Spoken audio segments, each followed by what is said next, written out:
Live NFL trivia every Tuesday night on Twitch at 9 p.m. Eastern. Come show off your football knowledge and have a chance to win cash prizes. Check the link in the description to find out more. And now, on with our feature presentation. There are two types of trades that a team can make. You can trade for a player, or you can trade for a pick. Now, trading for a pick can be pretty risky. For starters, you have no idea what that player is going to turn out to be. Whereas you already have a pretty good idea of what you're in for when you trade for an established player, you have no clue what you're in for with a pick. The other risk with trading for a pick is that if it's the middle of the season or a future pick, you have no idea where exactly you'll be picking. Maybe the team you traded with winds up stinking and you pick in the top 5. Maybe the team you traded with makes a deep playoff run and picks at the end of each round. However, despite the chances that a team takes when trading for a pick, they don't take a chance on the validity of the pick. They don't take a chance on the pick actually existing. If you're trading away one of your own picks, you have to make sure that you actually have this pick. Now, I know that seems like common sense, but amazingly enough, that did not happen in 1984. The Denver Broncos traded away a draft pick to the Cincinnati Bengals that they did not own, and chaos ensued. This is the story behind the weirdest draft trade in NFL history. Before I talk about the trade, we need some context as to why this actually happened, and how the Broncos traded away a fake pick. There are 3 variables to this story, with the first being Steve DeBerg. Our story begins in 1983, when Steve DeBerg was the starting quarterback of the Denver Broncos. Yes, the Broncos acquired John Elway in a trade with the Baltimore Colts after Elway refused to play for them, but Elway struggled heavily at the start. Through his first 5 games, he completed just 45% of his passes, while throwing 1 touchdown and 5 interceptions, taking 15 sacks and having a passer rating of 40.2. Denver had lost 3 straight games under Elway, and in 3 of his first 5 games, his passer rating was worse than if he did nothing but spike the ball to the ground on every single play. In one of those games against the Steelers, he had a passer rating of 0.0 while completing just 1 pass. It was that bad. DeBerg took over for a month, and he played well. Denver went 4-0 in his first 4 starts, and he threw 6 touchdown passes. Under his guidance, the Broncos became one of the best teams in the conference. However, in his 5th start, which was a 27-19 loss against the Seahawks, he injured his shoulder, meaning that John Elway was going to get back into the starting lineup. And while Elway didn't play great by any means, he looked considerably better than he did before. Perhaps the most notable game was a come-from-behind 21-19 victory over the Baltimore Colts, where he threw for 345 yards and 3 touchdowns with no picks. And to put that comeback into perspective, Baltimore led 19-0 entering the 4th quarter.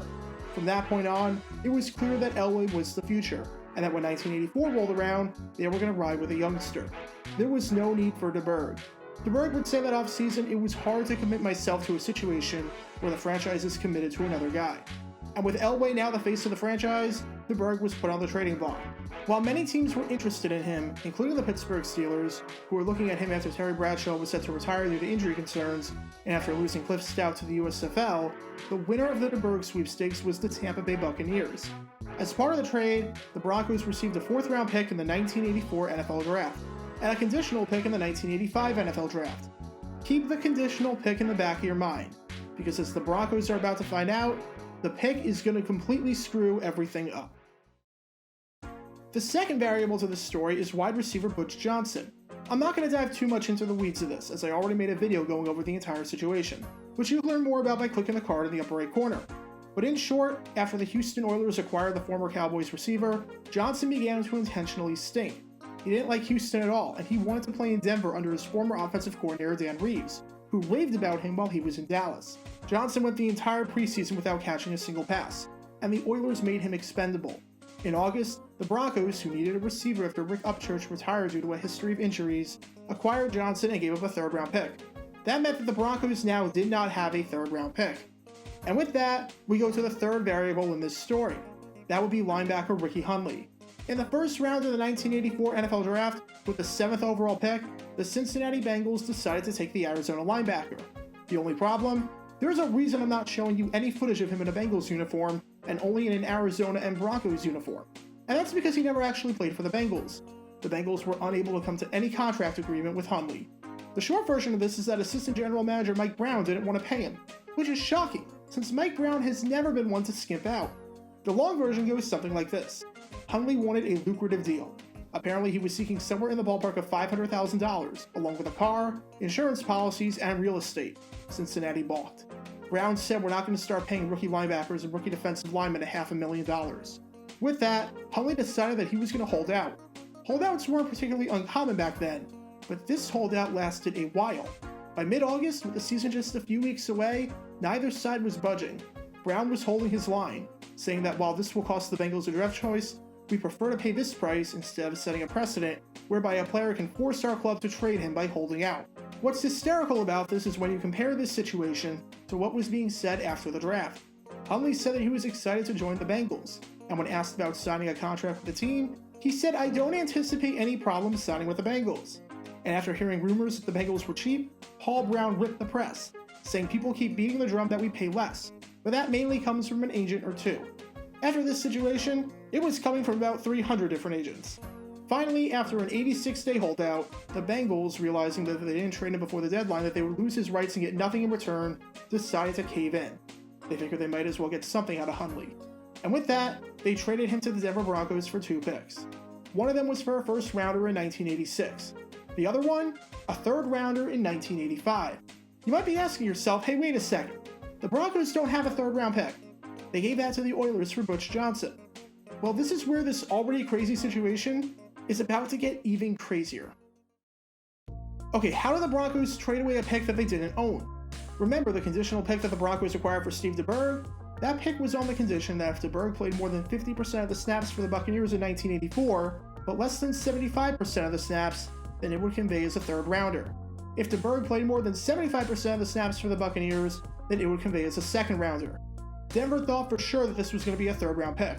I mean, there was no way that DeBerg was going to play more than 75% of the snaps for the team, right? The Buccaneers acquired Jack Thompson the year before for the Bengals, and gave up a first rounder to do so. That first rounder would wind up conveying as the literal first overall pick in the draft, but that's another story for another time. Thompson ended the 1983 season incredibly well, throwing 11 touchdowns with a 92.1 passer rating over the final 4 games. He had the hot hand and he was looking like he could be something special. Even when the Bucs traded for DeBerg, it was just as an established veteran backup. Head coach John McKay said that he considered Thompson the number 1 quarterback. Denver was going to get a third round conditional pick out of this. The only problem? DeBerg became the starter. Thompson had an awful start to the 1984 season. For a 34-14 loss to the Bears, he went 4 for 17 with 4 interceptions. Tampa Bay started 0-2. And in the third game against Detroit, Thompson threw a bad interception with the Lions already up 14-0. By this point, McKay had seen enough and decided to make the switch to DeBerg. DeBerg came off the bench and threw 2 touchdown passes while completing 2/3 of his passes and led the Buccaneers to a shocking 21-17 come-from-behind victory. From that point on, DeBerg was the starter. Thompson never got his job back. And with that, DeBerg played more than 75% of the snaps, meaning that the third round pick that was supposed to be going to Denver was now a second rounder. The good news for Denver was that they got a higher pick out of it. It's always better to have a second rounder over a third rounder. The bad news? They made that trade with the Bengals on the belief that they were going to get a third rounder from the Buccaneers. Now, there was no third rounder. The Broncos traded a pick to the Bengals that they did not have.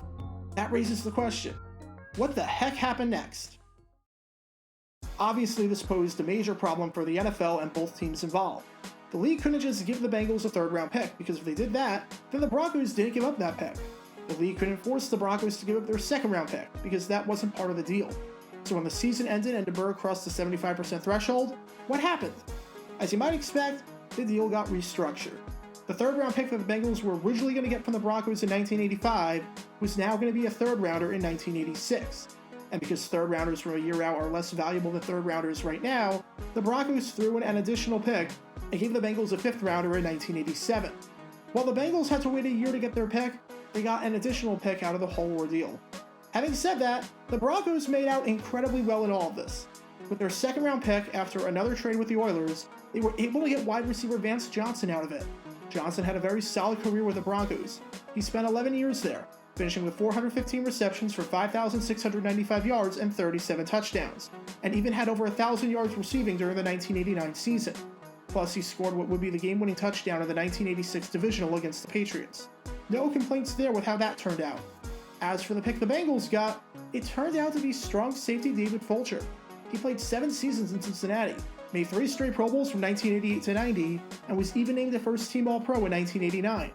Fulcher was one of the big reasons why Cincinnati was able to make it to Super Bowl 23 during the 1988 season, as he had a critical interception against Jim Kelly in the AFC Championship. So amazingly, despite this whole chaotic situation, both the Broncos and Bengals made out incredibly well. it was a win-win trade that arose from a giant mistake. This should go without saying, but the fact that it went this well is an anomaly. The moral of the story is don't trade away picks you don't actually have. It can just lead to absolutely unnecessary drama that nearly 40 years later is still remembered. When you consider the fact that the reason the Broncos got a decade-long contributor and the reason that the Bengals got one of the best safeties in football was because of a botched, made-up trade, this has to be the weirdest draft trade in NFL history. Be sure to like this video, ring the notification bell, and subscribe down below if you haven't already, as it helps the channel out a lot. And be sure to check out Twitch every Tuesday night at 9 p.m. Eastern for your chance to play NFL trivia and win cash prizes. Link in the description below. If you want to see videos like this condensed down to 60 seconds, then follow me on TikTok at JRogator9 and subscribe to 60-Second NFL History on YouTube. To see highlight videos of players throughout the history of the NFL, subscribe to JG9 Highlights. Also, special thanks to all of our Patreon supporters for helping the channel. Your support is greatly appreciated. So you can become a patron and request future video topics in the description below.